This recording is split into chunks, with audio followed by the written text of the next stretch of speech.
Hi, I'm Mr. Watson, and in this video we're going to be looking at 5 key themes from Shakespeare's Romeo and Juliet. So probably the most obvious theme in the play is that of love. However, it's useful to remember that there are different types of love which are explored throughout the play. For example, we have romantic love, we have unrequited love, we have parental love, we have love of friends and friendships, and also the love of family honour. So to break these down in a little bit more detail for you, the romantic love is probably the most obvious, and that is explored through the relationship between Romeo and Juliet. Unrequited love is basically a love that isn't returned. So, if somebody loves somebody else but they don't love them back, that's what unrequited love is. So, we have Romeo and Rosaline at the beginning of the play. Romeo is obsessed with Rosaline, but Rosaline isn't interested. And we also have Paris and Juliet throughout the story. Paris wants to marry Juliet, loves Juliet as far as we can tell, but Juliet never feels that way back towards Paris. Another type of love in the play is parental love, as explored through the relationship between Juliet and her parents, but also through Juliet's relationship with the nurse, who raised her from when she was a baby.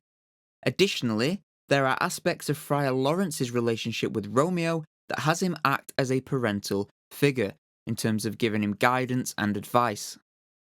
Friendship is another type of love in the play, and this is explored through Romeo's friendship with Benvolio and Mercutio.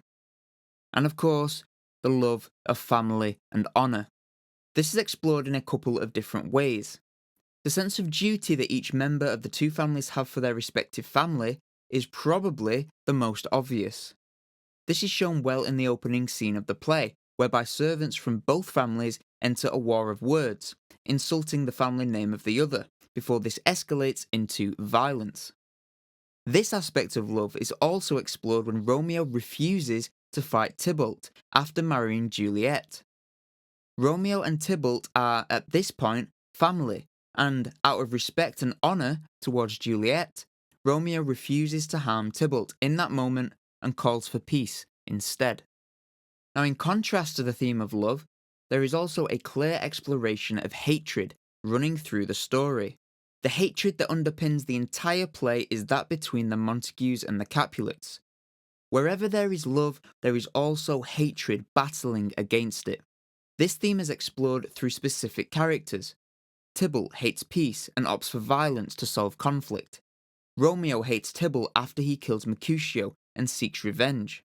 This theme could also be examined through the lens of an absence of hatred, such as in the relationship between Romeo and Juliet, as well as in the final scene of the play when all of the hatred is put to rest as the two families reconcile.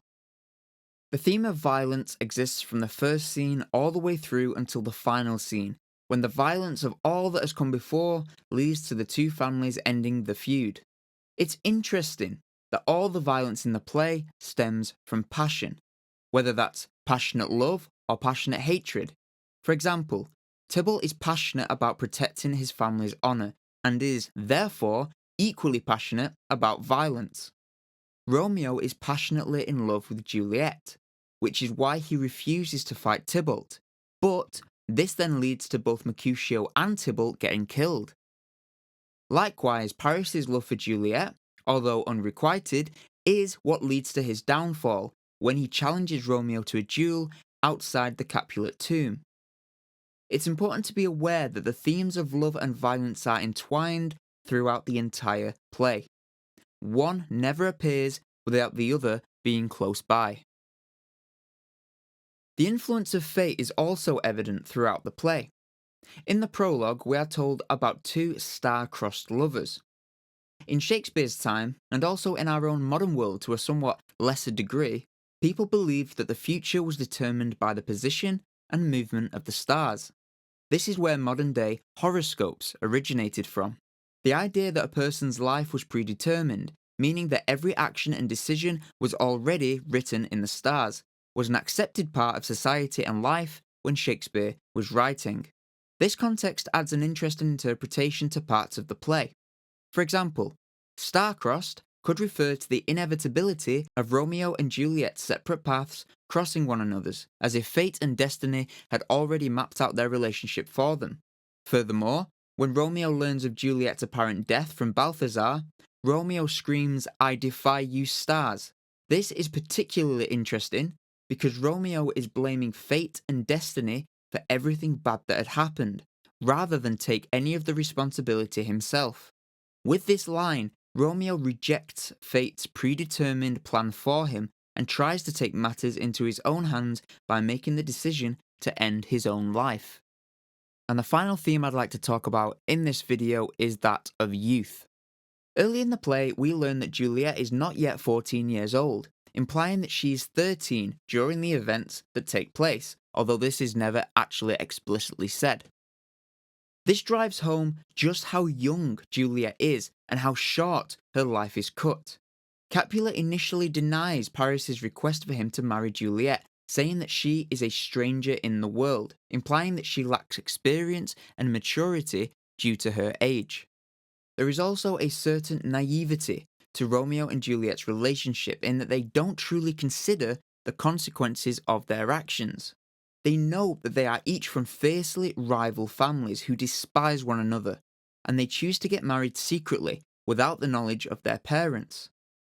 The pair adopt this us against the world mentality, which works well for a very short time, that is, until the world finally catches up to them and reality takes hold.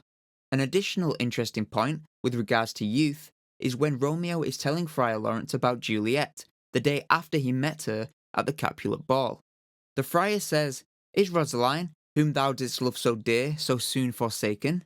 Young men's love then lies, not truly in their hearts, but in their eyes." Here, the friar is commenting on how fickle and disingenuous young love is, with Romeo having been obsessed with Rosaline only a day earlier, and now he is suddenly entranced by Juliet. This implies that, for young men, relationships are based more on how physically attractive a girl is, rather than having a genuine emotional connection with her.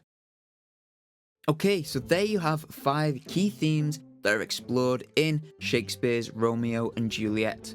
Of course, there are many more, and you're welcome to share any ideas you have in the comment section below to help each other out. Thanks very much for watching, I hope this video helped you, see you next time.